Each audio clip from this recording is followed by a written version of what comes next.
Howdy peeps, welcome back to the channel. Bit of a departure from the norm this video, and possibly one or two more coming up, at least one I think. Further to my recent wander around the local fishing lake, and saying that if anyone wanted to see or hear about UK fishing, coarse fishing, I'd be happy to let them know. Here we go. So, what's in the box? Well, first of all, we're going to get this one out of the way, because it's bloody heavy and we don't need it right now. So we'll start off with the basic tackle boxes. Now bear in mind, I've not been through these since the last time I went fishing, so there could be, I don't know, maggots, all sorts in here. So your typical standard, everyone knows cantilever fishing tackle box. So we'll go through the top and see what we got. So we've got all the various different sizes of non-lead shot, because lead shot is illegal in the UK. We do have some number 8 size there, which are absolutely minute.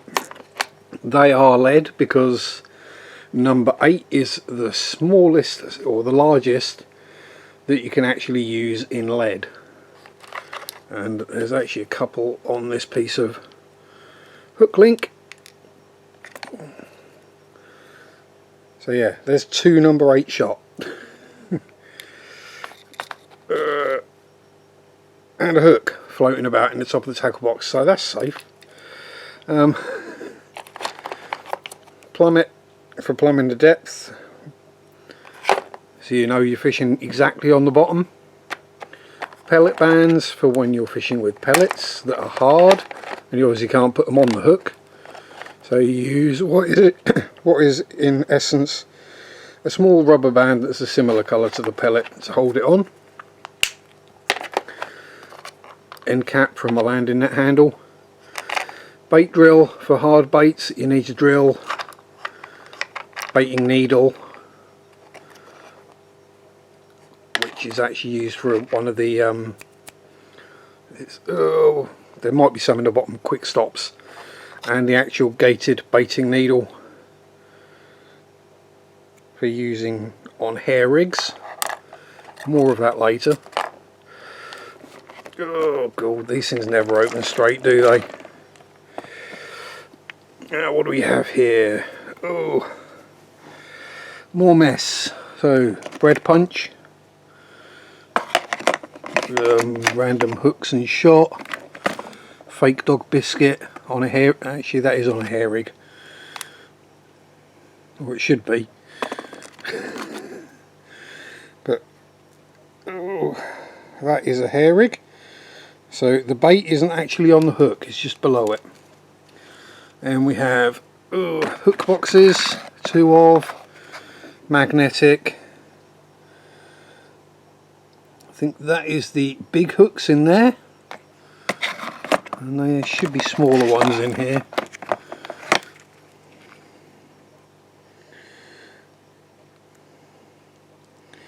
They all look pretty monstrous to me.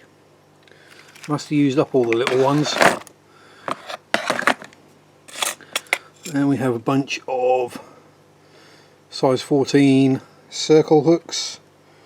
I'm trying to do this and get things in the light. Yeah, there's the quick stops that you use for hair rigs. There we go. Last time I went fishing, 6th of the 4th 2016, £6, and the basic rules. And in the bottom, as usual in the bottom of a fishing tackle box, be careful, there will be hooks. Catapult, or slingshot if you call it that. Spools of hook link line in 0.19mm, which is £7, which is blooming strong. And 0.18mm, which is £5. Scissors, disgorgers, forceps, and in this little pot Probably a bunch of other random tiny little things that I forget what they were. So yes, float adapters, swivels, bolt beads, all that kind of stuff. Most of that is mostly carp fishing things. So that's what's in the tackle box. Now, I'm not a huge fan of ledger fishing. I find it, well, tedious at the best of times. So we'll pop that one aside. This little one is almost impossible to open one-handed. Oh, definitely, yeah, there we go, we got it. It's just a hook link box. So you pre-tie your hook links to whichever standard set length. I use this one for tiny little hair rigs, and they hook and loop over. Keeps everything straight and tidy. And we have my float box. Now this float box is probably 30-year-old. Floats in it aren't though. Now I'm going to have to sit down for this because we're going to take some describing here. So we'll start off with a controller float. Line goes through the top. Used for floating baits. Weighted. Cost absolute miles. Use these for self-hooking rigs. So the carp will take the floating bait, which is on a hair rig, pull the line tight, hit the weight of that and drive the hook home itself. Then you have to catch the rod. Yes, rod, not pole, we'll go into that later. Little crystal waggler for fishing shallow at fairly long range. Big old chonkers float for fishing long range when it's windy. And then I think I've got an extreme version of that. Because you've got the fat body sits below the surface swell from the ripples, which struggle to do anything to the tiny little cane stem, or wire I think this one is, and a big bulbous tip. Yes, I did say that on purpose that way around. Spare tips for some of the crystal wagglers. So things like this, just a straight through crystal. You can change your tip for different light conditions, weather conditions. We've got several of those in different weights and sizes. All depends on how and where you're fishing as to what kind of float you use. But just trying to see if I can find my favourite. There it is. The one I use more than any other, or used to. It's an Adrenaline Drift Beater, is it? Well, they call them a glow tip these days. But yes, decent sized balsa body, so you get, it's got a fair bit of buoyancy, it'll take the weight. But once you set it up and got it dotted down perfectly, that's all that's visible. It doesn't take much for a fish to pull that under. Or if they lift the hook bait up, pops up. Both are signs to strike fast. What is that? Is that 3.5 BB or something? No, 2 BB. 0.8 grams. But so they come in different sizes. We've got all sorts of weirdness in here. We've got another baiting needle. Big fat hoofy wagglers. Shouldered stick float for river fishing, which attaches via float rubbers. Randomly we've got a large bodied pole float in here as well. What weight is that one? 1.5 gram. Ah yeah, that's why that one's in there, it broke. Again, yeah, these ones attach via rubbers, usually for one above. There's a little eye in the body. Get it in shot sharp, it might actually be visible. There's a tiny little eye right at the top of the body that the line then goes through, and 3 more rubbers on the carbon fibre stem.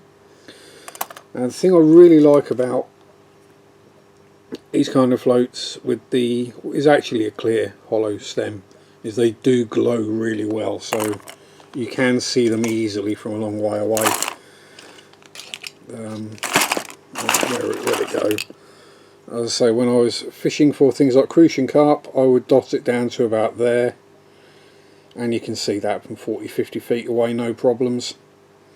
And literally a bite from a crucian carp can be that. So you have to be aware. But that's the general basic tackle. Now let's have a look in the seat box, shall we? Which I haven't used as a seat box in donkey's years because I like my comforts. Oh, I've got a funny feeling we've got more tackle boxes in here. Yes, we do. So this is the one for if I'm fishing specifically for carp.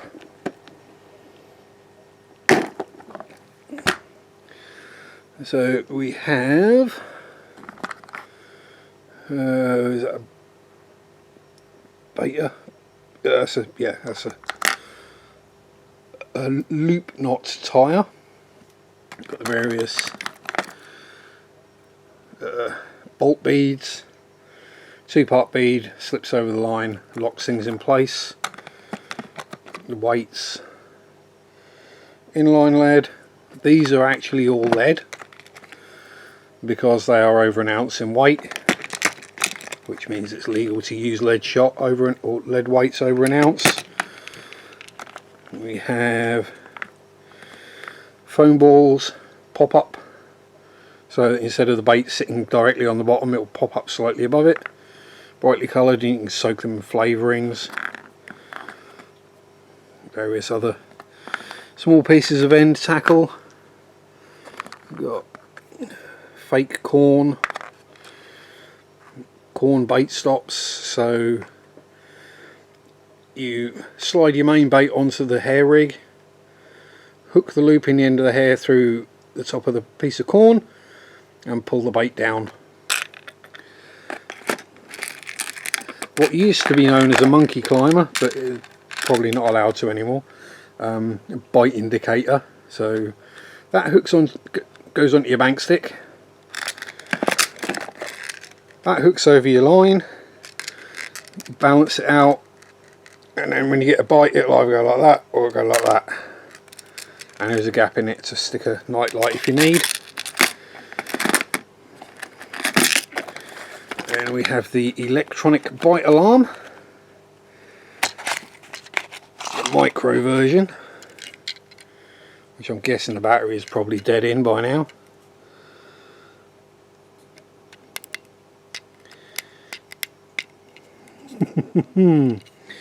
Yeah, battery's dead, I think. Assuming I've left the battery in it. Yeah. It's one of the little 2/3 A batteries, so if it's been sat in there 6 years, I'm not surprised it's flat. So that's that. Again, works on a similar principle to those, where the line runs through the wheel in the top and it beeps and flashes at you when you get a bite. Fairly simple, really. If fishermen can, or if carp fishermen can get it, then anyone can. I say that as a joke, as carp fishermen tend to make carp fishing a lot more complicated than it needs to be. They're basically hoovers. The reason they were known as lake pigs. So let's go. Oh, what have we got here? And a very, very old box that I used to use for radio control car racing. Yes, it does say my other violent slappers at home. So we got, this is my feeder box. So heli kits, method feeder, which is a swim feeder. Line comes in that end, comes out that end, attached to a swivel which locks in tight so that the feeder doesn't move on the line. Fill the mould up with ground bait. pop the feeder in the top. This is hard to do one-handed. Squish it, push it out, and voila. You also put your bait in there as well. Again, it's another self-hooking rig. And what we got this side? Oh boy, carnage. Right, this is going to take some getting through. I'm going to have to change position. So, oh, ow, loud noises. Anyway, if I haven't scared you off already, don't forget, like, comment, subscribe, all that good stuff. So what we have in here, quick change beads for the feeders. More fake sweet corn. Ooh. Little miniature box with the bait stops and feeder stops and all that in there. Link swivels. Some size 16 hooks. These are the size I would normally use. If you can see the size of those hooks. They are barbless, as barbed hooks are a big no-no. Bait stops for when you're hair rigging. What I would used to use as a floating system. When I'm fishing floating baits, that would be my hook link. Sinking bait, hook link. Again, heavy line, because we're fishing for fish that weigh up to 30-40 pound. Another bait drill, scissors, disgorger, bait bands everywhere, quick stops everywhere. There you go. If you wanted to see how a hair rig actually works, so you've got the hook with the hair coming off, which is just part of the hook link, with the bait at the end of it. What else we got? Little bait spikes, for if you're using something you can screw a bait spike into. The pellet banding tool, which only works when there's a pellet band on it, which isn't going to work because they're going to be brittle AF. So doing this one-handed. So you pop your pellet band over, depress the plunger, put your bait in, let it close and slide it off. A lot easier than trying to stretch an elastic band around something circular on your own. What else we got in here? So more disgorgers, banjo type feeder, more method feeders. There's one actually set up. That will be what I was using the last time I went fishing then. So we have the feeder itself, which it goes on the main line, and then the hair rig with the bait, and that just plops into the ground bait as you go. Bucket feeder, as I said, bucket. Yes, I smoke when I'm fishing. Another one all set up still, more baiting needles, blah blah blah. So that's that one. And this is just my rod fishing box. My pole fishing box is an entirely different matter, although there's less actual gear in it. So then in here we have the various reels.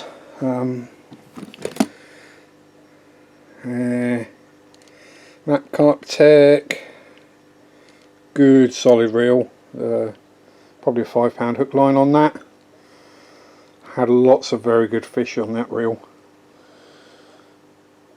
Double handled, anti-reverse, quick release spool, rear drag, as fishing reels should be. Browning hybrid. Oh, we don't need the rod rest, do we?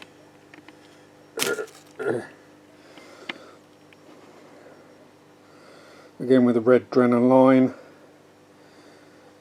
Again, bidirectional, ambidextrous, that's the word. But this one is a bait runner with a double drag at the back. So if we open it up, if it's not seized properly, totally. We'll put the camera down in just a moment because this could be a pig if it's seized up. There we go.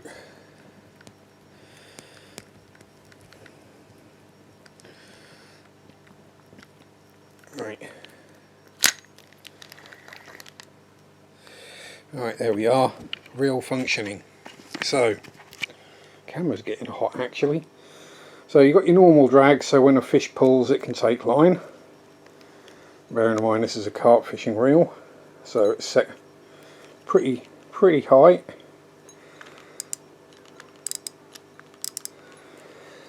But if you activate the little lever at the back, which is your free spool, which way does it go? Forward? Yeah.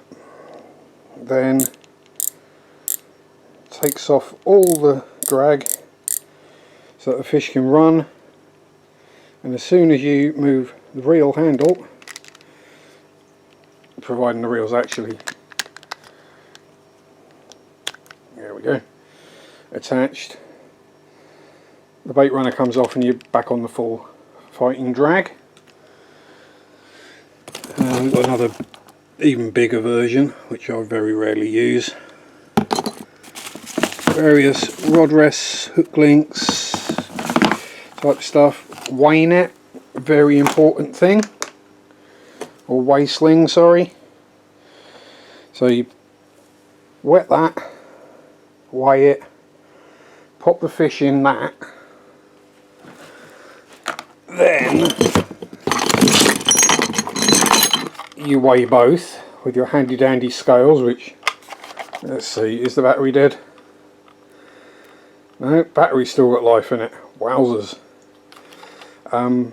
Yeah, so you weigh your fish, pounds or kilos, and then you subtract the weight of the weigh sling. That way you don't damage the fish. Because if you just start sticking the hook from the scales up through the gills, you damage the gills, the fish can't breathe properly, and we know what happens then. What else is in here? A couple of bait boxes with bait in. This could be, yeah, there's some ground bait in that one, which is basically breadcrumb and seeds and things like that in there, which gets fish feeding. And then any fish keepers will recognise this. It's krill and shrimp pellets, what they taste of apparently. Sinking ones as well, so they don't bob around on the surface. Anyway, so that's what's in my tackle box. Sorry, it's been a fairly lengthy video, but we're getting there. And towel as well, microfiber towel, which probably absolutely honks. So yeah. So yeah, that's my general rod fishing gear. I can do a pole fishing gear as well, and I can do my rods and my poles and stuff like that as well. But if you made it this far, thank you very much for watching. Have fun, enjoy your hobby, whatever it may be. Peace out, rock on, bye bye.